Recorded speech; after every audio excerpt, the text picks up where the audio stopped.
écouter la francophonie, pour moi, c'est un moyen de communication entre les gens de langues différentes, donc ce qui permet de multiplier les échanges et d'approfondir les liens entre... C'est un moyen de communication, voilà, essentiellement. Alors moi je suis journaliste et donc j'avais écrit sur cette affaire, sur l'assassinat de ces 3 militantes du PKK à Paris. J'avais écrit de nombreux articles, mais dans un article la place est limitée.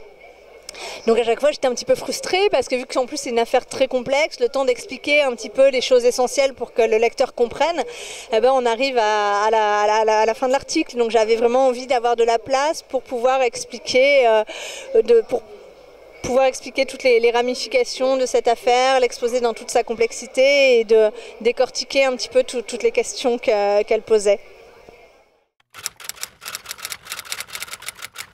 Alors je suis ravie d'être ici, c'est la première fois que je viens à Thessalonique, donc je découvre avec grand plaisir cette ville qui est vraiment très agréable. Et puis à défaut de pouvoir aller en Turquie, on n'est pas très loin de la Turquie, on n'est pas en Turquie bien sûr, on est en Grèce, hein, mais c'est vrai qu'il y a une proximité entre les deux pays qui est évidente, donc je me sens très bien et j'ai un petit peu l'impression d'être dans un endroit que je connais du coup.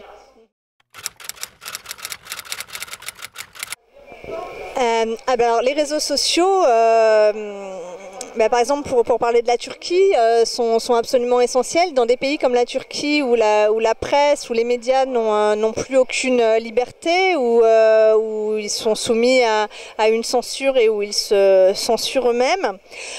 Pour trouver une information indépendante, les réseaux sociaux sont vraiment indispensables, même s'il y a des difficultés d'accès aux réseaux sociaux en Turquie également, et même si il est dangereux pour les personnes en Turquie de mettre des commentaires sur les réseaux sociaux, mais ils sont indispensables pour pouvoir encore avoir accès à une vraie information et pas de la propagande gouvernementale.